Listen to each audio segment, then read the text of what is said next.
Man, fuck all these niggas hating on me. Man, fuck all these niggas hating on me. Yesterday I fucked the waitress. I came outside my place, she was waiting on me. Y'all ain't talking about shit playing. I'm in the playoffs. I brought you band. Whole ass niggas going out like the Lakers. Haters, hate niggas, keep looking. Pussy. Alright, yo, what's howling? Man, I ain't done one of these in almost a year. You feel me? Let me make sure this shit straight. Let me get my shit right, bro. So today, matter of fact, pop my grill in, man. Yeah. All right, so today is 12/12/22. 12/12/22. What the fuck? Bruh. All right, so 12/12/12. I dropped a vlog called Once in a Lifetime because you'll never see those numbers again. 12/12/12. Me being 20 at the time, I was born in 92, so me being 20 at the time, thinking like a 20-year-old, didn't realize how fucking cool 12/12/22 would be as well. Shit, even 12/12/24 will have some significance to it in numerology. Anyways, this right here is my 10-year update. I have notes and shit, just so I don't miss anything. Yeah, so basically, life ain't shit like I thought it would be, bro. Like I can't even emphasize that shit enough, yo. I still don't understand it, but I come to accept it as the fact. You know what? I'm trying to pretend like I'm not reading. I'm gonna just go ahead and read what I wrote. I'm gonna try to read it like I'm not reading it, but you know what I'm saying? I'm gonna read what I wrote. Cause I sat down, I watched the original vlog, so let's get to it. I thought about what I wanted to say, so let's get to it. 10-year update. Life ain't what I thought it would be. I still don't understand it, but I come to accept the fact that it just might not be for understanding. More people have faded out of my life, but the one constant is my mom's, and of course my wife, my kids, my family, my intermediate family. But as far as like friends and crew and women and everything that I thought was like very prevalent and prominent in 2012 just ain't that deep anymore, yo. None of that shit's that deep anymore. Some people gone too, bro. Like we lost Kiki this year. Wolf Keek, Keek Mayweather, 11 Keek. I knew it was Wolf Kiki and Fanatic Keek. You know what I'm saying? Fanatic Keek. I'm gonna say that for another video, because this video is about me and my 10-year update. So I'll mention her, but I'll give her own video. R.I.P. Keek, and there's some others too. That was one of the first members of Wolf. As far as high school goes, high school was my launching pad for who I am today, which is kind of one of my struggles that I mentioned in here, because it's like things that I was focused on back then, I don't value the same way. So now I have the tools and the accessibility to be who I used to want to be, but now that ain't who I want to be anymore. Honestly, I'm still figuring out who I want to be, but I'm gonna keep this because I don't want to get home and then be like, damn, you didn't even use your guide sheet. All right, so for the last 10 years, things ain't what I thought it would be. Nothing's the way I thought it would be. I'm still trying to figure out how to box my creativity up for packaging and product. It's like a conundrum. I want to box my creativity up, but I'm afraid to be in a box. I'm afraid to be too predictable. You know what I'm saying? All right, so 10 years ago when I made the vlog, I was fresh in Atlanta. So I stayed in Atlanta for 4 years.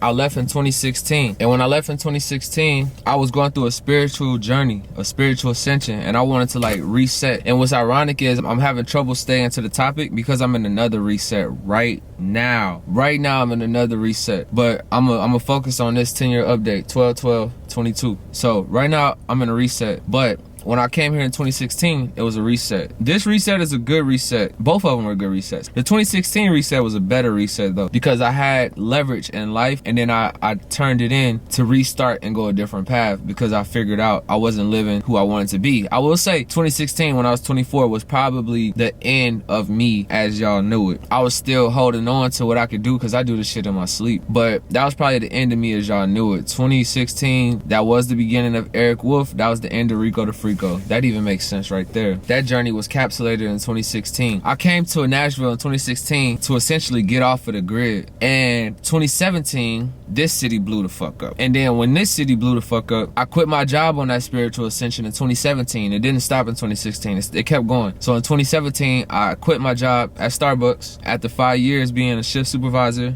and all of that. I wasn't a shift supervisor the whole 5 years, but you get what I'm saying. I was a shift supervisor. I was running the building, opening it up every day, 4:30 in the morning, and then I turned it all in to become free, essentially. So for about 7 months, 8 months, I was just living off of stocks and money that I had saved up. After that, I decided to Uber drive. I became an Uber driver Black Friday. Wait, hold up. This was yours. Yeah, 2017. I became an Uber driver Black Friday 2017. And from there, I learned that I can work for myself and not have to worry about scheduling micromanaging, authority, people over my shoulders trying to control me. All my life, I wanted to have a job where I could feel like I wasn't working, I can enjoy it, have some community to it, and feel like I'm changing the world. For my superhero complex, I feel like I'm saving the world every time I go to work, because I live in a city full of drinkers and drunk drivers, and I help them get home safely. That strokes my ego and my God complex, quote unquote. So I've been fulfilled in a lot of the categories that music was supposed to fulfill for me. My goal to get to music was to have a lot of the things that I have attained as an Uber driver, where I don't have to have these restrictions. I'm thinking I needed that validation from the people. I just needed space, and I needed control. I needed some control. I struggle with authority sometimes, because I need to be able to respect you and know that you understand me. And sometimes they both don't need to coexist, but in my reality, I would like for it. I prefer for them to coexist, where we all on the same page and in sync. But I'm starting to get to a point in my life where I feel like maybe I just gotta allow some incongruency in certain aspects, because maybe I'm the incongruent piece in the circle. It's levels to the shit. Long story short, I've learned so much in the last 10 years. I'm not as stuck on the idea of getting the truth out. I'm not as stuck on the idea of being disruptive. I'm not as stuck on the idea on being weird, creative, unique. Like, that's what I was on. I was on weird, unique, and fly. I was rebellious, outcast, all of those things. And from 2016 to 2022 was manhood. That's been manhood. So from 2012 to 2016, I was still trying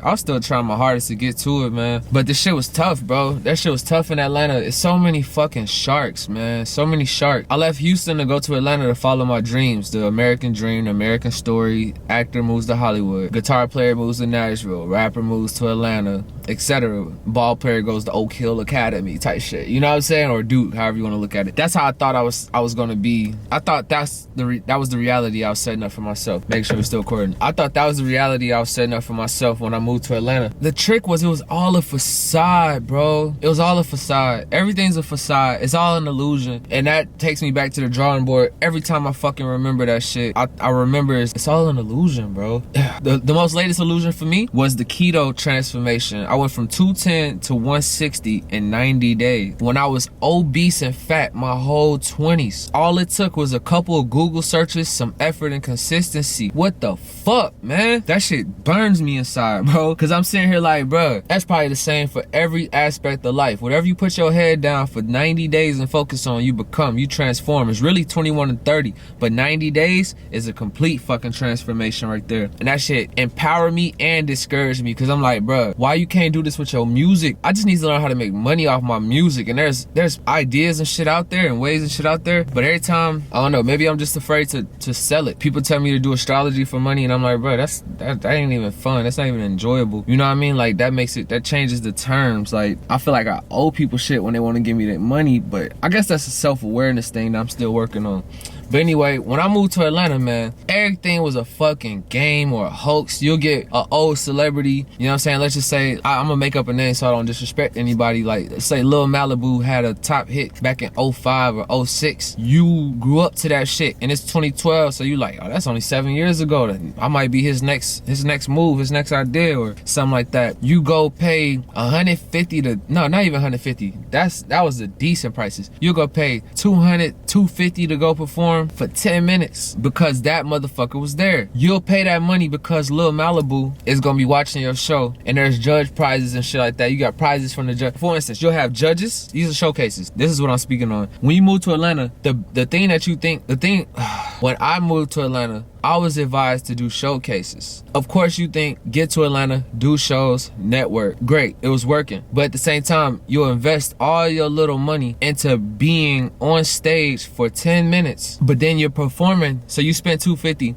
you're performing for 20 other artists, 15 to 20, no exaggeration, 15 to 20 artists who also paid that same motherfucking ticket, bro. So let me do the math right quick. 15, I'm gonna say 17 artists, because it's about 15 to 20. I ain't no cap. It'll be about 15 to 20 people on the fucking showcase. So let's say 17 artists times, I'll go 175, because I'm doing the medians. I'm not doing the 250 times 20. So 29.75, about 3 racks. So for that, the promoter get 3 racks. That was their whole motherfucking lick. Anything else after that is extra shit, bro. They're not giving a fuck about nothing outside of that 3 racks, how much alcohol sold at the bar. It's simply a business, but it's a dream sold to the artists on their way up. So if you fresh and wet behind the ears, years, you come in there, you like, all right, bet. They gave 500 of that to Lil Malibu. Lil Malibu only there. They already know who fucking gonna win. Lil Malibu only there for the $500 to $1,000 that they get. They already know who gonna win though. Sometimes the promoter got an artist in there. But the catch is, you need crowd participation. I'm from Texas, nigga. I ain't got no crowd. How the fuck I'm supposed to build a crowd if I'm showcasing for other fucking rappers? Every time I showcase, I'm performing for rappers. So I network, find more rappers, and now they in my network and my system. But then when it's time for me to do a show, now these niggas know where to go for the next showcase. And they there too. So I just keep seeing the same motherfuckers. And I want to work with them, but we didn't mesh. Niggas didn't fuck with me like that. Maybe if I went back now, it would be different. Cause I will admit, when I started doing these lyric videos, I noticed my growth. And I noticed when I got good for real. And honestly, I was on to something the whole time. But I didn't really start snapping to. I started snapping lyrically in 2012, 2013, but I didn't start snapping like song-wise till 2016, 2017. That's when I learned how to make hits, like real fucking hits, like Slick Rick, No Younger, and etc. You know what I'm saying? I didn't learn how to make hits till 2016, 2017. So it was like this weird-ass trade-off where it's like the hunger got suppressed and then the creativity got amplified. Like such a weird fucking roller coaster. This shit is so interesting. But yeah, so Atlanta was full of sharks. Turned me off. I moved to Nashville 2016 and I fell in love with this shit, man. I fell in love with being an Uber driver, knowing that every weekend the money's gonna be there. I decided to hunker down here. I've been here 6 going on 7 years now. That's fucking absurd. I was only supposed to be here for like a year or two, then go back to Atlanta and buy property and boom, boom, boom and get it. All that shit went out the window, man. Fell in love, fell out of love, fell in love again, fell out of love, fell in love again, fell out of love, blah, blah, blah. You know what I'm saying? I got 2 kids. My first daughter was born in 2019. My second daughter was born in 2021. I got married in 2021. If you would ask me in 2012 would I get married? Fuck no. Hell no. I never would have. When I was making the original vlog, hell no. Never would have. Never would have thought. Alright. I'm slick talking too much, man. I ain't doing these in a minute. Yo, I actually was touching on all of the points though, so that's pure. These points are pure. At 30, I will admit my drive for being validated is declining. I'm losing interest in this shit, man. It's just I've invested so fucking much. I've invested so fucking much, bro, that I feel like only I will lose if I stop now. And it's hard to stop now when I notice what just happened with my 90-day transformation. I'm like, yo, if you just put 90 days pure focus into being an artist, you can do it. So, I feel discouraged as fuck. Cause like I said, everybody that I was meeting and networking with did the same shit I did. So it's like every time I'm finna hit a lick, they want in on the lick. They're not really trying to support my shit, share my shit, buy my shit. You buy a CD in Atlanta, they trying to sell you a CD back type shit, man. That's what that shit was. And when I came from Houston, I made myself distinct in Houston cause everybody in Houston's tough, slow, thugged out. They was on a certain type of wave at the time. And I was on that weird, unique, and fly shit.